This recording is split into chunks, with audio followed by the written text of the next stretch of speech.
Казакстанда 2006 жылы жолдар бирдиктүү санариптик платформасы ишке киргизилет. Бул тууралуу өкмөттүн жыйынында транспорт министри билдирди. Марат Карабаев жаңы платформа автожол тармагындагы санариптик системалардын негизинде түзүлүп, бириктирилгенин билдирди. Ал жолдор боюнча маалыматтарды чогултуу жана эсепке алуу системасын камтыйт. Ошондой эле бул багытты өнүктүрүү жараяндарынын ачыктыгын, ишенимдүү көзөмөлдөө жана жол активдерин натыйжалуу башкарууну камсыз кылат. Башкача айтканда, жол пайдалануучулар менен жооптуу адистердин ортосундагы баарлашуу автоматташтырылат. Министр белгилегендей, жалпысынан ата мекендик жол тармагына санариптик технологиялар этап менен киргизилүүдө.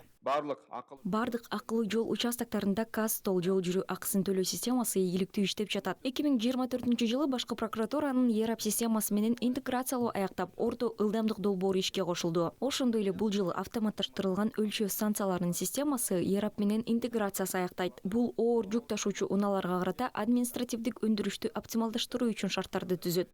Казакстандын транспорт тармагын жакшыртуу үчүн заманбап ата мекендик иштеп чыгууларга артыкчылык берилет. Алсак, бүгүнкү күндө Астана хабка бул багытта иш алып барган 24 инновациялык долбоор катталган. Алардын жалпы кирешеси 11 миллиард теңге, ал эми экспорттун үлүшү 1 миллиард теңге. Мисалы, алардын бири жасалма интеллект аркылуу жол шарттарын баалоо мөөнөтүн 4 күндөн 4 саатка чейин кыскартууга мүмкүндүк берет. Ошондой эле КМШ аймагында нейрон тармактарынын негизинде транспорттук логистиканы оптималдаштыруу боюнча жергиликтүү демилге ийгиликтүү ишке ашырылууда. Казакстанда 200 жана дүйнө жүзү боюнча 500 акылдуу унаа токтотуучу жайда ата мекендик долбоордун аркасында ишке ашкан.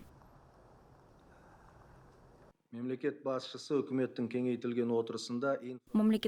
өкмөттүн кеңейтилген жыйынында инфраструктураны өнүктүрүүнү, анын ичинде транспорттук логистикалык тармактагы жаңы деңгээлге көтөрүү зарылдыгын белгиледи. Өткөн жылдын жыйынтыгы боюнча жакшы жыйынтыктар бар, бирок темпти жогорулатуу керек. Борбордук Азиядагы негизги транзиттик хаб катары Казакстандын позициясын бекемдөөгө багытталган жаңы долбоорлорду даярдоого киришүү зарыл. Мында каржылоо жана жер участоктары менен камсыз кылуу маселелерин ыкчам чечүү зарыл болот.